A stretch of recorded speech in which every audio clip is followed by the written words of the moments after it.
وقال تعالى في كلامه المجيد فأعوذ بالله من الشيطان الرجيم بسم الله الرحمن الرحيم والفجر وليال عشر والشفع والوتر والليل إذا يسر۔ محترم سامعین کرام، بزرگان دین، نوجوانان ملت اسلامیہ اور خواتین اسلام، آج کے اس خطبہ جمعہ میں مجھے آپ حضرات کے سامنے جس عنوان کے تحت گفتگو کرنی ہے وہ عنوان ہے عشرہ ذی الحجہ کے فضائل اور قربانی کے مسائل۔ انشاءاللہ العزیز کتاب و سنت کی روشنی میں اس موضوع کے حوالے سے کچھ باتیں آپ کے سامنے عرض کرنے کی کوشش کروں گا۔ اللہ رب العالمین سے دعا ہے کہ رب العالمین مجھے حق بات کہنے، کتاب و سنت کے مطابق بیان کرنے، ہم سب کو حق بات سننے اور اس پر عمل کرنے کی توفیق عطا فرمائے، آمین۔ حضرات، ہم سبھی کو اس بات کا علم ہے کہ آج جمعہ کا دن ہے اور آج ماہ ذی القعدہ کی آخری تاریخ ہے۔ نماز مغرب کے ساتھ ماہ ذی الحجہ کی پہلی تاریخ ہوگی۔ ماہ ذی الحجہ کی پہلی تاریخ سے لے کر کے 10ویں تاریخ تک یہ جو 10 ایام ہیں ان کو عشرہ ذی الحجہ کہا جاتا ہے، ذی الحجہ کے شروع کے 10 دن۔ حضرات، سوال یہ ہے کہ یہ جو 10 ایام ہیں، یہ جو 10 دن ہیں، ان کی فضیلتیں کیا ہیں؟ حضرات یاد رکھیں، یہ وہ ایام ہیں کہ جن کی اللہ رب العالمین نے قرآن مجید کے اندر قسم کھائی ہے۔ اللہ رب العالمین نے قرآن مجید کے اندر ارشاد فرمایا والفجر، قسم ہے فجر کی، ولیال عشر، اور قسم ہے 10 راتوں کی۔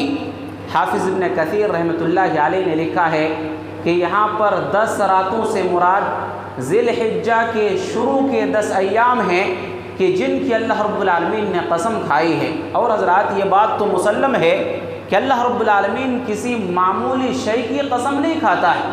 اگر اللہ رب العالمین کسی چیز کی قسم کھا لیتا ہے تو اس کا مطلب یہ ہے کہ وہ چیز بہت ہی عظیم ہے، وہ چیز بہت ہی عظمت والی چیز ہے کہ جس کی پیش نظر اللہ رب العالمین نے اس چیز کی قسم کھائی ہے۔ تو حضرات، یہ عظیم ایام ہیں۔ حضرات، یہ کس قدر عظیم ایام ہیں، یاد رکھیں کہ دنیا کے تمام ایام میں یہ ایام سب سے زیادہ افضل ہیں۔ ابن حبان کی روایت ہے، حضرت جابر رضی اللہ تعالیٰ عنہ اس حدیث کے راوی ہیں، فرماتے ہیں کہ رسول اکرم صلی اللہ علیہ وسلم نے ارشاد فرمایا افضل ایام الدنیا ایام العشر، یعنی عشرہ ذی الحجہ۔ پھر نبی صلی اللہ علیہ وسلم نے فرمایا کہ دنیا کے تمام ایام میں سب سے افضل ایام عشرہ ذی الحجہ ہے۔ ذی الحجہ کی پہلی تاریخ سے لے کر کے 10ویں تاریخ تک یہ جو 10 دن ہے، یہ دنیا کے ایام میں سب سے زیادہ افضل ترین ایام ہیں۔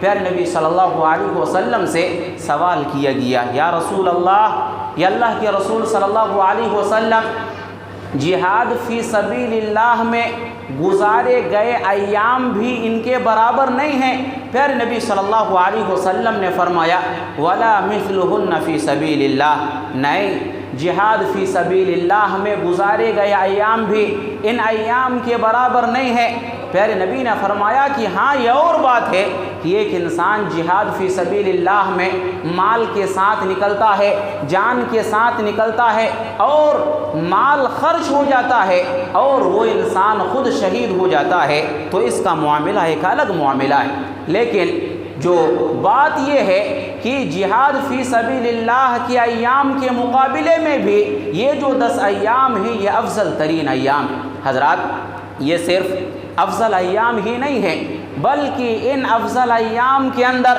جو نیک اعمال کیے جائیں وہ اللہ کی نگاہ میں بھی سب سے زیادہ مقبول ہے، سب سے زیادہ محبوب ہے۔ پھر نبی صلی اللہ علیہ وسلم نے فرمایا ما من ایام العمل الصالح فيها احب الى اللہ من هذه الايام۔ پیارے نبی صلی اللہ علیہ وسلم نے فرمایا تمام ایام کے مقابلے میں یہ جو 10 ایام ہیں، یہ جو عشرہ ذی الحجہ ہے، ان کے اندر عمل صالح کو انجام دینا یہ اللہ کی نگاہ میں بہت ہی زیادہ محبوب ہے۔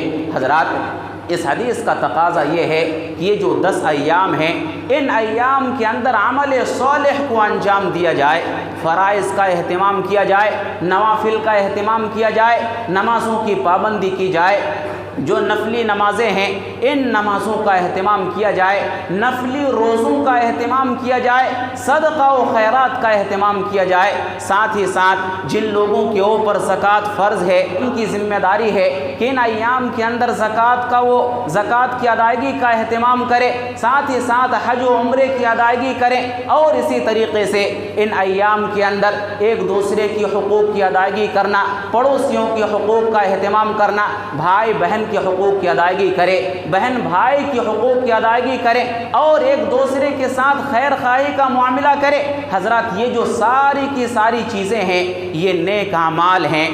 اگر کوئی انسان ان نیک اعمال کو ان 10 دنوں کے اندر انجام دیتا ہے، یہ نیک اعمال اللہ کی نگاہ میں محبوب ترین اعمال ہوتے ہیں کہ جس کا پیغام پیارے نبی صلی اللہ علیہ وسلم نے اس حدیث کے اندر ہمیں اور آپ کو دیا ہے۔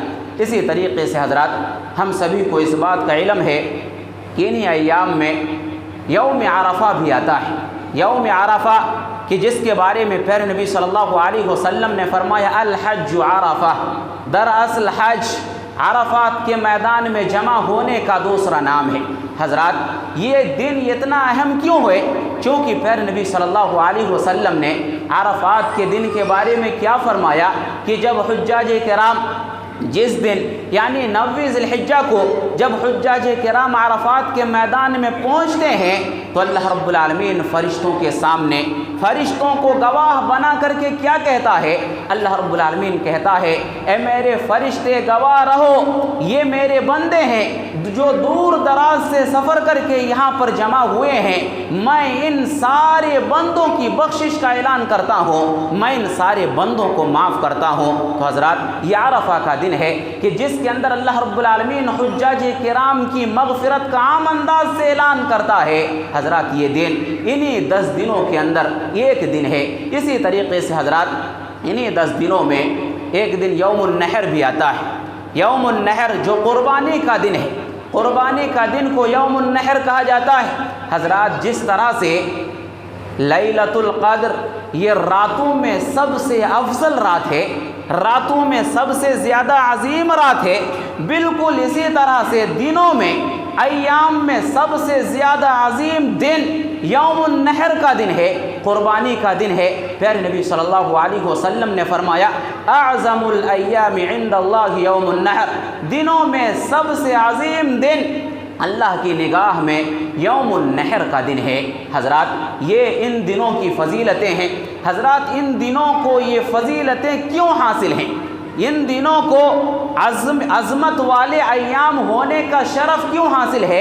اس سلسلے میں حافظ ابن حجر رحمۃ اللہ علیہ اپنی کتاب فتح الباری جو کہ صحیح بخاری ہیں اس کے اندر فرماتے ہیں والذی یظہر ان السبب فی امتیاز 10 ذی الحجہ لمکان اجتماع امہات العبادہ فیہ وہی الصلاۃ والصیام والصدقہ والحج ولا یتأتی ذلک۔ کہتے ہیں کہ یہ بات بالکل ظاہر ہے۔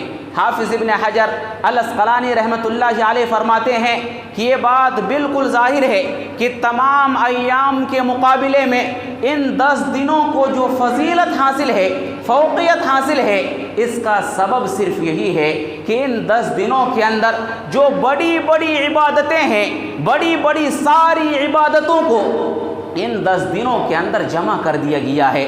آپ دیکھیں نماز کی پابندی ان 10 دنوں کے اندر کی جاتی ہیں۔ روزوں کا اہتمام کرنے کی تعلیم بھی پیارے نبی صلی اللہ علیہ وسلم نے ہمیں ان 10 دنوں کے اندر دی ہیں۔ صدقہ و خیرات کرنے کی تعلیم بھی پیارے نبی صلی اللہ علیہ وسلم نے ہمیں ان دنوں کے اندر دی ہے، اور ساتھ ہی ساتھ انہی دنوں کے اندر حج کی ادائیگی بھی کی جاتی ہے، عمرے کی ادائیگی بھی کی جاتی ہے۔ تو حضرات یہ ام العبادات ہیں، یہ بڑی عبادتیں ہیں کہ جن عبادتوں کو ان 10 ایام کے اندر جمع کر دیا گیا ہے کہ جس کی وجہ سے یہ ایام باقی تمام ایام کے مقابلے میں سب سے افضل ایام ہیں۔ حضرات یہ تو عشر ذی الحجہ کی فضیلتیں، عشر ذی الحجہ میں جو یوم النحر کا دن آتا ہے، اس میں ہم یہ خصوصی عمل کرتے ہیں جس کو ہم قربانی کے نام سے یاد کرتے ہیں۔ حضرات آج کے اس خطبہ جمعہ میں قربانی کے بعض مسائل بھی آپ کے سامنے پیش کرنے ہیں، لیکن یاد رکھیں آج کے اس خطبہ جمعہ میں قربانی کے وہ مسائل آپ کے سامنے پیش کیے جائیں گے کہ جن کا تعلق قربانی خریدنے سے ہے۔ کس انداز سے آپ قربانی خریدیں گے، قربانی خریدنے کا حکم کیا ہے، اس تعلق سے بعض مسائل آپ کے سامنے پیش کیے جائیں گے۔ حضرات قربانی کے تعلق سے آپ پہلی بات یاد رکھیں کہ قربانی کرنا یہ اللہ رب العالمین کا تقرب حاصل کرنے کا ذریعہ ہے، اور یہ پیارے نبی صلی اللہ علیہ وسلم کی سنت ہے۔ قربانی کرنا سنت ہے، یہ واجب نہیں ہے۔ امام بخاری رحمۃ اللہ علیہ نے اپنے صحیح بخاری کے اندر ایک کتاب قائم کیا، کتاب کا نام رکھا کتاب الاضاحی، یہ کتاب کا نام ہے۔ اس کے اندر قربانی کے سارے مسائل کو امام بخاری رحمۃ اللہ علیہ نے واضح کیا ہے۔ ان کے اندر جو مسائل امام بخاری رحمۃ اللہ علیہ نے بیان کیے، ان میں سے ایک مسئلہ امام بخاری رحمۃ اللہ علیہ نے بیان کیا، باب سنت الاضحیہ، یعنی قربانی کرنا سنت ہے، واجب نہیں ہے۔ امام بخاری نے اس مسئلے کو بیان کیا، اور اس مسئلے کو بیان کرنے کے بعد اس مسئلے کے تحت ایک حدیث کو امام بخاری رحمۃ اللہ علیہ نے پیش کی۔ وہ حدیث کون سی ہے؟ پیارے نبی صلی اللہ علیہ وسلم فرماتے ہیں ان اول ما نبدأ فی یومنا ھذا، پیارے نبی صلی اللہ علیہ وسلم نے صحابہ کرام کو مخاطب کر کے فرمایا کہ قربانی کا دن یہ وہ دن ہے کہ جس دن کے اندر ہم سب سے پہلے نماز کے ذریعے اس دن کا آغاز کریں گے، یعنی سب سے پہلے ہم نماز عید کی ادائیگی کریں گے، ثم نرجع، پھر ہم اپنے گھروں کی طرف لوٹ کر کے آئیں گے، فننحر، اور اس کے بعد پھر ہم قربانی پیش کریں گے۔ حضرات پھر نبی صلی اللہ علیہ وسلم نے فرمایا کہ اس دن کا آغاز ہم عید الاضحیٰ کی نماز کی ادائیگی سے کریں گے۔ جب ہم گھر واپس لوٹ کر کے آئیں گے تو پھر ہم اس کے بعد قربانی کا جانور کو قربانی کے لیے پیش کریں گے۔ من فعلہ، پھر نبی صلی اللہ علیہ وسلم نے فرمایا کہ جس نے اسی انداز سے عمل کیا، یعنی اس دن کا آغاز نماز عید سے اور نماز عید کی ادائیگی کے بعد پھر اس نے قربانی کی، جس نے ایسا کیا فقد اصاب سنتنا، اس نے ہماری سنت کو پا لیا، اس نے ہماری سنت کو پا لیا۔ ومن ذبح قبل، اور جس نے نماز عید کی ادائیگی سے پہلے قربانی کے جانور کو ذبح کر لیا، فإنما هو لحم، تو یہ تو صرف ایک گوشت کا جانور تھا، جس جانور کو گوشت کے لیے اس نے اپنے اہل و عیال کو پیش کیا، لیس من النسک فی شیء، یہ تو قربانی کا یہ جانور نہیں ہے، یہ تو قربانی نہیں ہے۔ پھر نبی صلی اللہ علیہ وسلم نے اس حدیث کے اندر جو لفظ فرمایا، ارشاد فرمایا، وہ یہ کہ فقد اصاب سنتنا، اس نے ہماری سنت کو پا لیا۔ کیا پتہ چلا کہ نماز عید کی ادائیگی کے بعد یہ جو قربانی کرنے کا عمل ہے یہ پیارے نبی صلی اللہ علیہ وسلم کی سنت ہے۔ حضرات لیکن یہ بات یاد رکھیں، اگرچہ یہ عمل سنت ہے، واجب نہیں ہے، لیکن اس کے باوجود آپ یاد رکھیں کہ اللہ رب العالمین نے جس کو مال و دولت سے نوازا ہے اس کو ضرور قربانی کا اہتمام کرنا چاہیے، کیونکہ پیارے نبی صلی اللہ علیہ وسلم نے اس انسان کو بڑی وعید سنائی ہے کہ جس انسان کے پاس حیثیت ہو لیکن سنت سمجھ کر کے اس کا اہتمام نہ کرے۔ پیارے نبی صلی اللہ علیہ وسلم نے فرمایا من وجد ساعۃ ان یضحی، جو انسان قربانی کرنے کی کشادگی کو اپنے اندر پاتا ہے، پیسہ ہے، قربانی کر سکتا ہے، لیکن اس کے باوجود قربانی نہیں کرتا ہے، پھر نبی صلی اللہ علیہ وسلم نے فرمایا کہ اس انسان کو ہمارے ساتھ نماز پڑھنے کے لیے عیدگاہ نہیں آنا چاہیے، اس انسان کو نماز عید کے اندر شرکت نہیں کرنی چاہیے۔ تو حضرات یہ وعید ہے کہ جس کا تذکرہ پھر نبی صلی اللہ علیہ وسلم نے کیا ہے۔ اگر آپ کے پاس استطاعت ہے، اگر آپ کے پاس حیثیت ہے، آپ قربانی کا جانور خرید سکتے ہیں، اگر نہیں تو کم از کم یہ جو شراکت داری والا معاملہ ہے، 7 حصہ یا 10 حصہ، اگر ان میں سے ایک حصہ آپ خرید سکتے ہیں تو آپ خرید کر کے ضرور قربانی پیش کریں، کیونکہ پیارے نبی صلی اللہ علیہ وسلم نے فرمایا کہ اگر کسی کے پاس استطاعت ہو لیکن اس کے باوجود وہ قربانی نہ کرے تو ایسا انسان ہمارے ساتھ مصلی میں نہ آئے، عیدگاہ میں عید کی نماز کے لیے نہ آئے۔ لیکن حضرات یہاں پر ایک اور بات یاد رکھیں، جو مساجد کے اندر سے، ممبروں محرابوں سے اس بات کو بیان کیا جاتا ہے، لیکن اس کا اسلام سے کوئی تعلق نہیں ہے۔ بات یہ ہے، قربانی کے تعلق سے یہ بات بیان کی جاتی ہے کہ قربانی اس انسان کے اوپر واجب ہو جاتا ہے کہ جس کے اوپر زکوٰۃ واجب ہے۔ اگر جس کے اوپر زکوٰۃ واجب ہے، کہا یہ جاتا ہے کہ اس انسان کے اوپر قربانی کرنا بھی واجب ہے، اس انداز کی بات کہی جاتی ہے۔ حضرات یہ جو زکوٰۃ کا نصاب ہے، اگر کوئی انسان صاحب نصاب ہو، اس کے اوپر زکوٰۃ تو فرض ہے، لیکن قربانی کا جہاں تک معاملہ ہے اس سے الگ ہے۔ اگر یہ بات کہی جائے کہ جو انسان صاحب نصاب ہو اس کے اوپر زکوٰۃ فرض ہے، بالکل اسی طرح سے اگر وہ انسان صاحب نصاب ہو تو اس کے اوپر قربانی بھی واجب ہے۔ اگر یہ بات کہی جاتی ہے تو یہ بات ایک ایسی بات ہے جو دلیل کا محتاج ہے۔ اگر اس بات کے اوپر سامنے والے کے پاس دلیل نہیں ہے تو یاد رکھیے اس بات کا کوئی بھی اعتبار نہیں ہے۔ پھر نبی صلی اللہ علیہ وسلم نے عمومی انداز میں ہمیں اور آپ کو اس بات کی تعلیم دی کہ اگر آپ کے پاس وسعت ہے، اگر آپ کے پاس کشادگی ہے، آپ قربانی کا جانور خرید کر کے آپ قربانی پیش کریں۔ کیوں؟ پھر نبی نے فرمایا کہ یہ میری سنت ہے۔ اسی طریقے سے حضرات آپ قربانی کر رہے ہیں، یاد رکھیں کہ جو انسان قربانی کر رہا ہے اس کے لیے صحیح العقیدہ ہونا ضروری ہے۔ اس انسان کے لیے ضروری ہے کہ وہ انسان موحد ہو، متبع سنت ہو، بدعت و خرافات سے پاک ہو، بت پرستی سے پاک ہو۔ کیوں؟ اس لیے کہ وہ انسان جو متبع سنت نہ ہو، جو موحد نہ ہو، صحیح العقیدہ نہ ہو، بدعت و خرافات کے اندر مبتلا ہو، ایسا انسان ایک جانور نہیں بلکہ اگر سینکڑوں جانور بھی قربانی کرے پھر بھی بارگاہ ربانی میں قبول نہیں ہوگی۔ اس لیے حضرات ضروری ہے کہ ہم قربانی کے جانور کو خریدنے سے پہلے اپنے آپ کو موحد بنائیں، متبع سنت بنائیں۔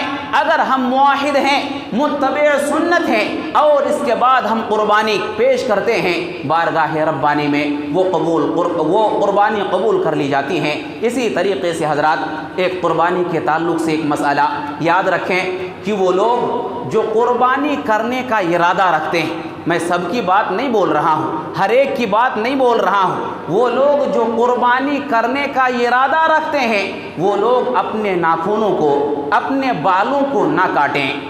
ہر ایک کے بارے میں جو لوگ ارادہ نہیں رکھتے ہیں، جن کے پاس وسعت نہیں ہے، کشادگی نہیں ہے، ان کے لیے یہ حکم نہیں ہے۔ پھر نبی صلی اللہ علیہ وسلم نے کیا فرمایا کہ وہ لوگ جو قربانی کرنے کا ارادہ رکھتے ہیں ان کی ذمہ داری ہے کہ وہ اپنے ناخنوں کو، اپنے بالوں کو نہ کاٹیں۔ پھر نبی صلی اللہ علیہ وسلم نے فرمایا اذا رأیتم ہلال ذی الحجہ، کہ جب تم ذی الحجہ کے چاند کو دیکھ لو، وَأَرَادَ أَحَدُكُمْ أَن يُضَحِّ، اور تم میں سے کوئی انسان قربانی کرنے کا ارادہ کرے۔ کیا پتہ چلا؟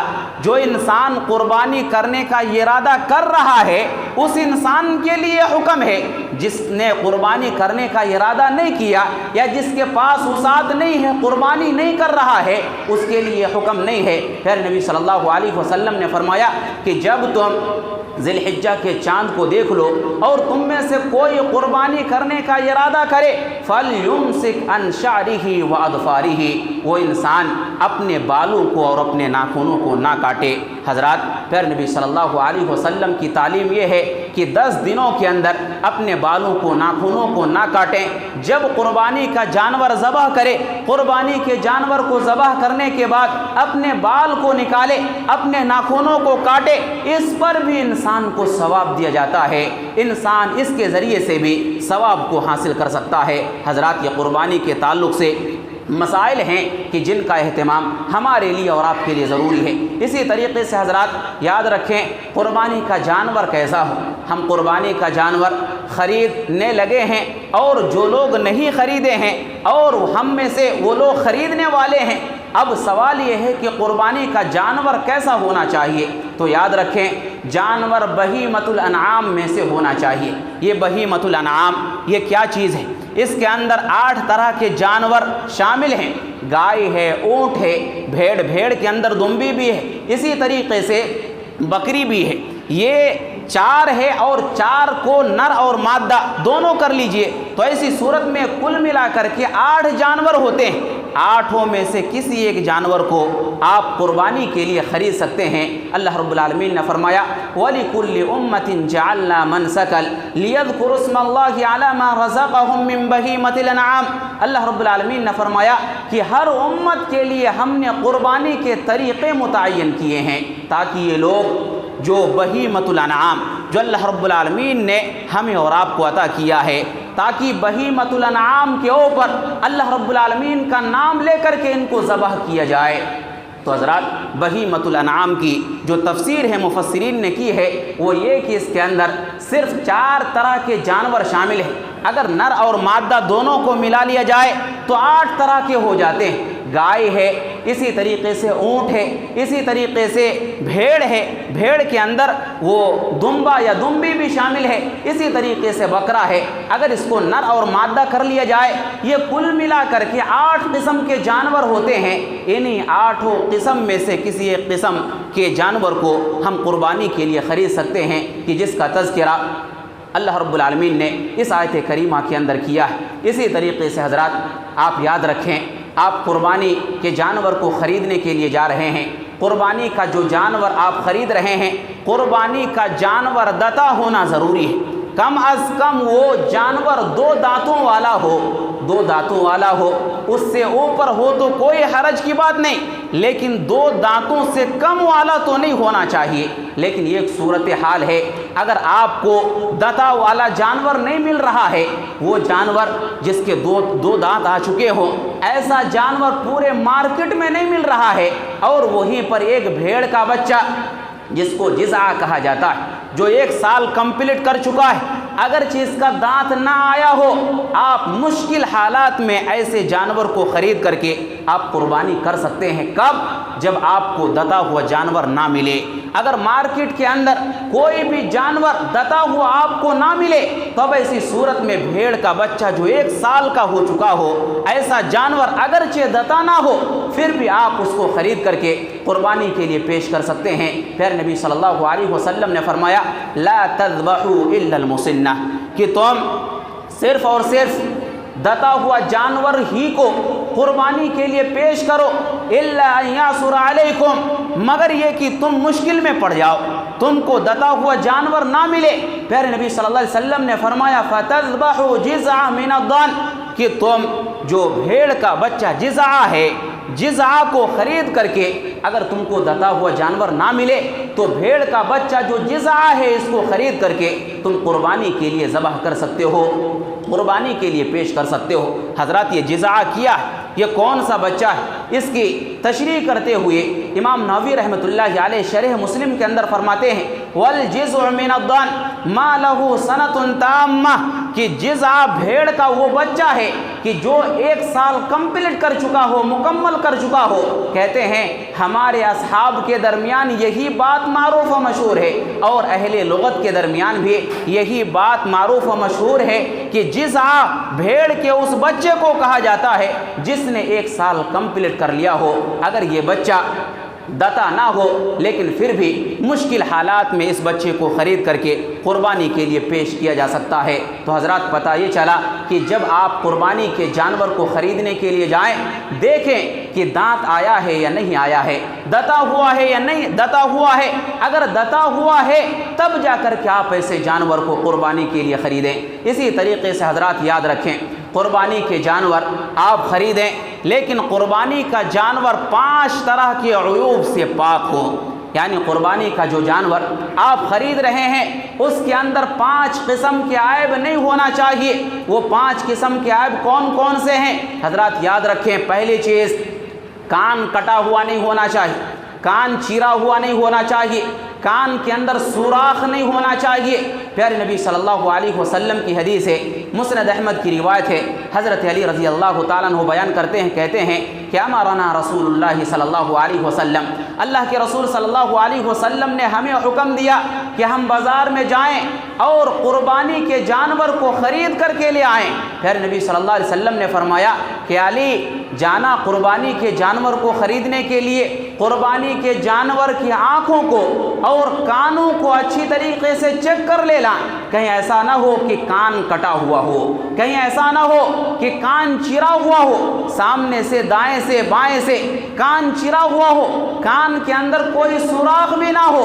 حضرات اس بات کی تعلیم پھر نبی صلی اللہ علیہ وسلم نے حضرت علی رضی اللہ تعالیٰ عنہ کو دی ہے۔ حضرات یہ پہلا نقص ہے کہ جس جانور کو ہم قربانی کے لیے خرید رہے ہیں اس جانور کا کان کٹا ہوا نہیں ہونا چاہیے، اس جانور کا کان چرا ہوا نہیں ہونا چاہیے، اس جانور کے کانوں میں سوراخ نہیں ہونا چاہیے۔ ایسا جانور ہمیں قربانی کے لیے خریدنا چاہیے۔ اسی طریقے سے حضرات ایک اور روایت ہے، ابو داؤد کی روایت ہے، براء بن عازب رضی اللہ تعالیٰ عنہ اس حدیث کے راوی ہیں، فرماتے ہیں کہ رسول اللہ صلی اللہ علیہ وسلم نے فرمایا اربع لا تجوز فی الاضاحی، کہ 4 قسم کے جانور ہیں کہ جن کو تم قربانی کے لیے نہیں خرید سکتے۔ وہ 4 قسم کے جانور کون کون سے ہیں کہ جن کو ہم قربانی کے لیے نہیں خرید سکتے؟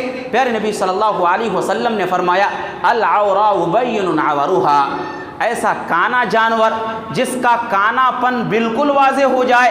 حضرات ایک جانور ہے جو بالکل کانا ہے، آپ دیکھ رہے ہیں کہ یہ جانور کانا ہے، ایسے جانور کو آپ قربانی کے لیے نہیں خرید سکتے۔ ہاں یہ الگ بات ہے کہ آپ لا رہے تھے، آپ نے ڈنڈا سے جانور کو مارا اور اس کے بعد آنکھ میں تکلیف آ گئی، یہ الگ بات ہے، لیکن پہلے سے جانور اگر کانا ہے، ایسے کانا جانور کو آپ قربانی کے لیے نہیں خرید سکتے۔ پھر نبی صلی اللہ علیہ وسلم نے فرمایا والمریضۃ بین مرضها، ایسا بیمار جانور کہ جس کی بیماری بالکل واضح ہو، جانور ہے بیٹھا ہوا ہے اٹھ نہیں رہا ہے چونکہ وہ جانور بیمار ہے۔ حضرات ایسی بیماری والا جانور آپ قربانی کے لیے نہیں خرید سکتے۔ پھر نبی صلی اللہ علیہ وسلم نے اس سے منع فرمایا۔ اسی طریقے سے پھر نبی صلی اللہ علیہ وسلم نے فرمایا والعرجاء بین ضلعها، پھر نبی صلی اللہ علیہ وسلم نے فرمایا کہ ایسا لنگڑا جانور جس کا لنگڑا پن بالکل واضح ہو، پہلے سے لنگڑا رہا ہے، پہلے سے ٹانگ میں کوئی بیماری ہے، چل نہیں پا رہا ہے، آپ ایسے جانور کو نہیں خرید سکتے۔ ہاں یہ اور الگ بات ہے کہ آپ جانور کو گاڑی سے لے آ رہے تھے، جانور کو آپ اتار رہے تھے، پیر میں کوئی تکلیف آ گئی، وہ جانور لنگڑانے لگا۔ حضرات یہ چند ایام کی بات ہوتی ہے، چند گھنٹوں کی بات ہوتی ہے، اگر دوائی علاج کیا جائے تو ٹھیک ہو سکتا ہے۔ حضرات یہ الگ بات ہے، لیکن ایسا جانور جس کا لنگڑا پن بالکل واضح ہو، آپ ایسے جانور کو قربانی کے لیے نہیں خرید سکتے۔ اسی طرح سے 5واں جانور جس کو ہم قربانی کے لیے نہیں خرید سکتے، پیارے نبی نے فرمایا والکثیر التی لا تنقى، پیارے نبی صلی اللہ علیہ وسلم نے فرمایا کہ وہ جانور کہ جس کے اندر گوشت پوشت نہ ہو، جو گوشت والا نہ ہو، یعنی بالکل ہڈی والا جانور اب بالکل کم قیمت میں خرید کر کے لے آئیں۔ پھر نبی صلی اللہ علیہ وسلم نے اس سے منع فرمایا کہ ایسا جانور جس کے اندر گوشت ہی نہ ہو، ایسا جانور جس کے اندر کوئی گودا نہ ہو، ایسا جانور کو آپ قربانی کے لیے نہیں پیش کر سکتے۔ حضرات 5 طرح کے جانور ہیں کہ جن کو پیارے نبی صلی اللہ علیہ وسلم نے قربانی کے لیے خریدنے سے منع فرمایا۔ تو ہمیں جب بھی قربانی کے لیے قربانی کے جانور کو خریدنے کے لیے جائیں، ان 5 باتوں کو ہمیں اور آپ کو یاد رکھنی چاہیے کہ یہ وہ عیوب ہماری قربانی کے جانور میں نہ ہو، کان کٹا ہوا نہ ہو، کان چرا ہوا نہ ہو، کان کے اندر سوراخ نہ ہو، اسی طرح جانور کانا نہ ہو، اسی طرح جانور مریض نہ ہو، بیمار نہ ہو، لنگڑا نہ ہو، اور اسی طرح جانور ایسا نہ ہو کہ جس کے اندر گوشت ہی نہ ہو۔ حضرات یہ 5 قسم کے جانور ہیں کہ جن کو ہم قربانی کے لیے نہیں خرید سکتے ہیں، پھر نبی صلی اللہ علیہ وسلم نے اس سے ہمیں اور آپ کو منع فرمایا ہے۔ اسی طریقے سے حضرات جانور کا اپنی ملکیت میں ہونا ضروری ہے۔ ایسے جانور کو آپ قربانی کے لیے نہیں پیش کر سکتے کہ جس کو دھوکے سے خریدا گیا ہو، کم قیمت میں دھوکے سے اس کو خرید لیا گیا ہو، ایسا جانور جو چوری کر کے لایا گیا ہو، ایسا جانور اگرچہ گائے بھی ہو، بیل بھی ہو، یا اونٹ بھی ہو، بکری ہو، بکرا ہو، ایسے جانور کو آپ قربانی کے لیے نہیں پیش کر سکتے۔ اسی طریقے سے حضرات وقت کے اندر قربانی اگر آپ کریں گے آپ کی قربانی قبول ہوگی، اور اگر وقت کے اندر آپ قربانی نہیں کر رہے ہیں تو یاد رکھیے آپ کا قربانی کا جانور یہ صرف گوشت کھانے والا جانور ہوگا، قربانی پھر نہیں ہوگی۔ قربانی کا وقت کیا ہے؟ اس سلسلے میں اہل علم نے لکھا ہے کہ نماز عید کی ادائیگی کے بعد سے لے کر کے اس کا وقت شروع ہوتا ہے، اور اس کے بعد یعنی یوم النحر کے بعد ایام تشریق 3 دن ہے، یعنی کل ملا کر کے 4 دن۔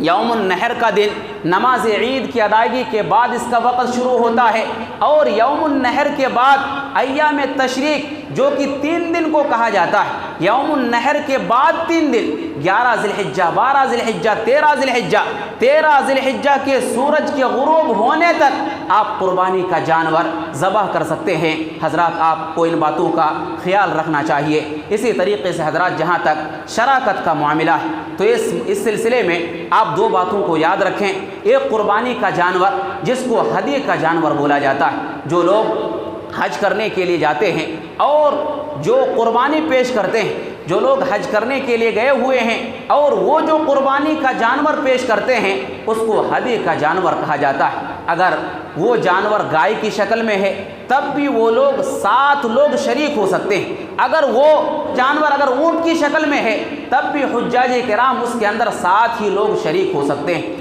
گائے کے اندر بھی 7 لوگ اور اسی طرح اونٹ کے اندر بھی 7 لوگ حجاج کرام ہدی کے جانور میں شریک ہو سکتے ہیں، جس کا تذکرہ پھر نبی صلی اللہ علیہ وسلم نے حدیث کے اندر کیا۔ اسی طریقے سے حضرات جہاں تک اضحیہ کی بات ہے، حجاج کرام کے علاوہ جو ہم لوگ ہیں یہاں پر ہندوستان میں قربانی کرنے والے ہیں، یا حجاج کرام کے علاوہ جتنے بھی لوگ ہیں قربانی پیش کرنا چاہتے ہیں، اگر وہ حصے داری میں قربانی پیش کرنا چاہتے ہیں تو ان کو یاد رکھنا چاہیے کہ وہ گائے میں 7 لوگ شریک ہو سکتے ہیں اور اونٹ کے اندر 10 لوگ شریک ہو سکتے ہیں۔ یہ پیارے نبی صلی اللہ علیہ وسلم کی تعلیم ہے۔ ابن عباس رضی اللہ تعالیٰ عنہ بیان کرتے ہیں، کہتے ہیں کننا مع رسول اللہ صلی اللہ علیہ وسلم، ہم رسول اللہ صلی اللہ علیہ وسلم کے ساتھ ایک سفر میں تھے، عید کا دن آ گیا، ہم گائے میں 7 لوگ شریک ہو گئے اور اونٹ کے اندر ہم لوگ 10 لوگ شریک ہو گئے۔ حضرات یہ پیارے نبی صلی اللہ علیہ وسلم کی تعلیم ہے جس کا اہتمام ہم کر سکتے ہیں۔ اسی طریقے سے حضرات یہاں پر ایک مسئلہ اور بھی یاد رکھیں، یہ جو گائے کے اندر 7 لوگوں کی بات ہے، اونٹ کے اندر 10 لوگوں کی بات ہے، تو یہ کوئی ضروری نہیں ہے۔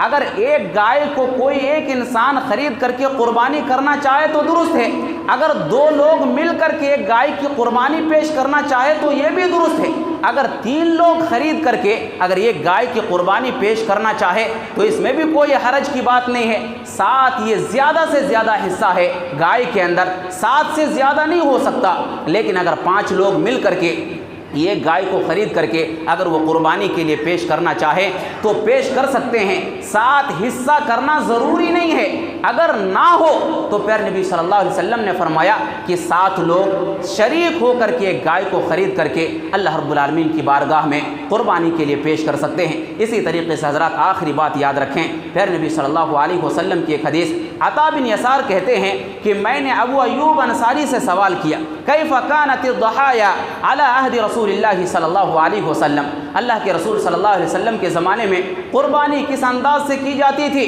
تو حضرت ابو ایوب انصاری کہتے ہیں کان الرجل پیارے نبی صلی اللہ علیہ وسلم کے زمانے میں ایک انسان ایک بکری کو قربانی کے لیے ذبح کرتا تھا، اپنی جانب سے بھی اور اپنے اہل و عیال کی جانب سے بھی۔ فیاکلون، بکری کو خود بھی کھاتے تھے اور معاشرے کے جو غریب غربا ہیں ان کو بھی دیتے تھے، ان کو بھی کھلاتے تھے۔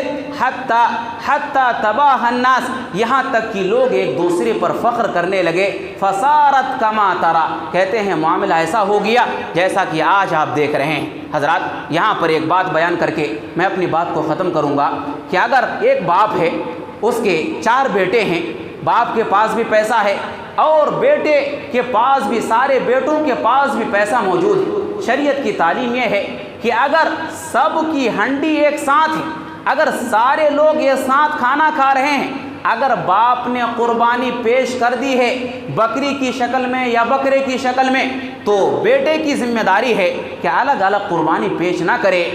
کیوں؟ ایسی صورت میں یہ چیز ریاکاری کے دائرے میں آ جاتی ہے، دکھاوے۔ اگر باپ نے تو 10,000 کا بکرا خریدا، ہم 20,000 کا بکرا خرید کے لیے آئے۔ حضرات یہ عبادت ہے، ریاکاری سے عبادت کو بچایا جائے، کیونکہ ریاکاری کے ذریعے ہماری ساری عبادتوں کو برباد کر دی جاتی ہیں۔ تو حضرات اگر باپ نے خرید لیا ہے تو ایسی صورت میں بیٹوں کی ذمہ داری ہے کہ الگ الگ قربانی پیش نہ کریں، کیونکہ پیارے نبی صلی اللہ علیہ وسلم کی حدیث میں اس بات کا تذکرہ ملتا ہے کہ اگر گھر کا بڑا قربانی کا ایک جانور خرید کر کے پیش کر دے تو وہ اس کے جانب سے بھی کافی ہے اور اس کے اہل و عیال کی جانب سے بھی کافی ہے۔ لیکن یاد رکھیں اگر بیٹوں کی ہنڈی الگ الگ ہے، بیٹے الگ الگ کھانا پکاتے ہیں کھاتے ہیں، تو ایسی صورت میں باپ الگ قربانی کرے، بیٹا الگ قربانی کرے، یہاں پر گنجائش موجود ہے۔ لیکن جہاں تک سارے لوگ ایک ساتھ ملے ہوئے ہوں، اگر گھر کا بڑا قربانی پیش کرے تو یہ چیز سارے لوگوں کی جانب سے کافی ہے۔